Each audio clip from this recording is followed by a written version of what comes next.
Get certain that you can handle anything like this in the future. Get certain. Not only can you deal with the emotion you have right now, but what you should do is use this as an opportunity to be certain for yourself. Get yourself certain. If it ever happens in the future, I'll handle this emotion quicker and easier. Get certain that you can handle anything like this in the future by rehearsing yourself dealing with it in the future. In other words, think of a time in the future where this depression could have come up and feel yourself rehearsing again. Use this as a tool of empowerment. You've got to allow yourself to be able to take advantage of uncertainty. Yes, the world is uncertain right now. Uncertainty is change. Change is life. We both know that. We all know that. But if you and I are going to become masters, we have to understand that we don't have to work on change. Change is automatic. Progress is not. Progress comes when you tell yourself the truth and you're able to feel the uncertainty and take action anyway. Most people in life, we really feel like the level of stress in our life comes to how much of life do you feel like you control, or how much does life control you? Do you tend to control more of what's going on, or events controlling you? It's very easy to have those events start to take control unless we take control of what's between our ears, our own mind. You see, what you and I focus on massively affects how we feel, whether we're thriving or surviving. If you focus on what you can't control, if you focus on the past, if you focus on what's missing from your life constantly, that pattern of focus will make you frustrated, overwhelmed, depressed. It won't even matter if you're, taking antidepressants. If you keep focusing on what you can't control, what's missing from your life, you're going to feel depressed still. You can take as many antidepressants as you want. Focus equals power. Leadership is making decisions. If you're going to lead your own life, you got to make decisions. And what Schwarzkopf said is he realized rule number one in life is when put in charge, when put in command, take charge. Make the decision. If it's right or wrong, you're going to find out quicker than if you sit around. And the interesting thing is the more you make decisions, the better you get. What makes somebody a leader? What makes somebody a leader is they're willing to make the decision other people won't make. They want to put themselves on the line, knowing that you're going to be wrong in some of those decisions, but you're going to find out quicker and you can simply adapt and change your approach to still get where you want to go. Be decisive. Don't like your body? Change it. Don't like your relationship? Change it. Start by changing you. If you've changed you, it's still not right, then change it. But the way you make any change happen starts with a decision. All action, all results are mothered or fathered, if you would, by a decision. If you put yourself in a place where you got a new vision and you gotten yourself strong, if you got a role model and you got some strategy and you got yourself into action, step 5 is give much more than you expect to receive. Simple as that sounds, if you find a way to meet people's needs in business, in an intimate relationship, meeting your kids' needs, anybody's needs, the whole game changes. The chronic excuse maker. How do you stop making excuses? This is actually pretty simple. And I said it the other day, and you have to realize, you have to know, you have to accept that all your excuses are lies. They are lies, all of them. Think about the things that you tell yourself, the lies you use to rationalize taking the easy road. Taking the easy road and leaving discipline behind. Think about them. You don't have time. That's a lie. You don't have support. That's a lie. You don't have the equipment or the gear. Lies. You don't know the best way. Who cares? That's a lie. Or you're too old or you're too young. Of course you're too old or too young. Lie. And there's you're too busy. Sure you are. That's a lie. And you're too tired, or you're too sore, or you're just plain not feeling it. Lies, lies, lies. And the list goes on and on and on. And it doesn't stop if you don't make it stop. So recognize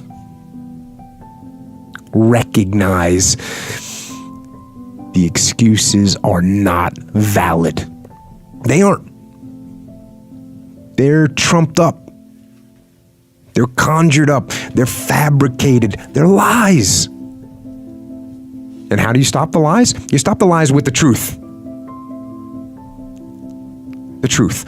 The truth will set you free. The truth will stand, and the truth will deliver you from procrastination and laziness and the downward spiral that comes with a lack of discipline. So don't believe the lies, believe the truth. And the truth is, you have time. You have the skill, you have the knowledge and the support and the willpower and the discipline to get it done. So cast out the lies, burn them down, and listen to the truth, and live the truth, and go out and get it done. I used to be a big weightlifter, and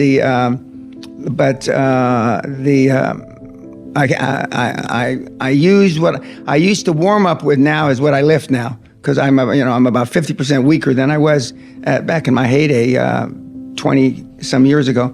But we have a gym here. We actually have two gyms. Sure. The kids today find reasons, or they find things to do to really procrastinate, to not take action.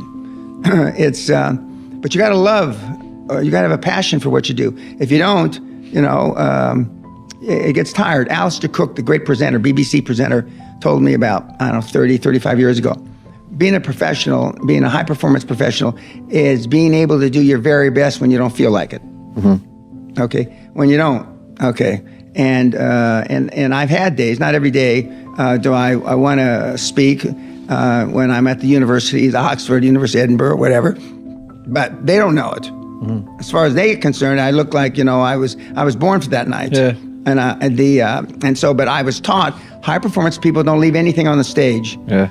In athletic endeavors, I never left anything on the field. In public speaking, I don't leave anything on the stage. I'm fully spent at the end of each day. Tell us about failure and why it's important to fail. I love it. Yeah, because you mentioned I you love it. I love it. I like micro failure. I hate macro failure. Like, death of your business is bad.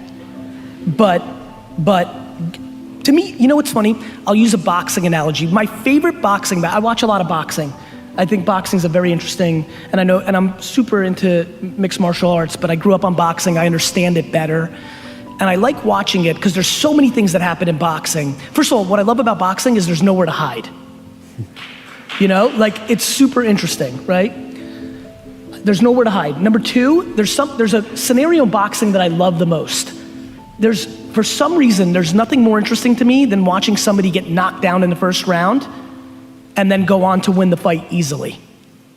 It's an interesting psyche, right? And I like that, and this is what I'm thinking about it, which is here's what's bad in boxing and in business. Going into a fight, getting knocked the fuck out in the first round and losing the match, bad. Getting knocked down and then having the adversity to readjust to what you got caught on and navigating it to easily win a fight is remarkable. That's how I think about entrepreneurship.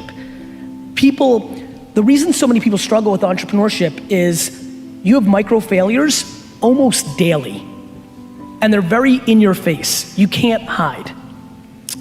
And I like that. I like failure because I think I deserve it. I hate when people don't respect the game. When I fail, it means I f***ed up. And I like that because I think people get audacious. My number one thing that I hate about capitalism is that people use it and they love it and they're big capitalists and they love open market and competition and all that, and then they become 73 and they try to use all their money to protect their money. They're not willing to let a young lion eat them the way they ate somebody else. I hate when they try to manipulate it. That's what I love about sports. What I love about sports is when you're 36 and you were once the best player in the league, but now you're getting a little bit older and your body breaks down, you are forced to retire.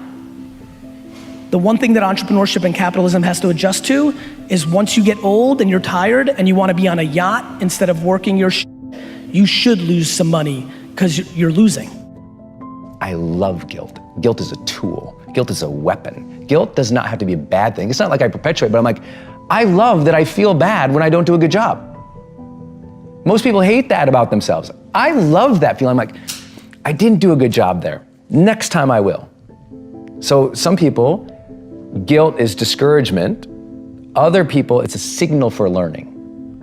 To me, guilt is a signal for learning. It is the body and the brain, the spirit, knowing what is right, knowing what is wrong, knowing what's great, knowing what's mediocre. And it's saying, hey, do a little better. Now, if it's translated into a negative impulse, then some people call it guilt. But I'm totally cool with guilt. You know what? I think it's good that we feel bad when we do something that is below our standard or that's not right, because that impulse to go, I want to do that better.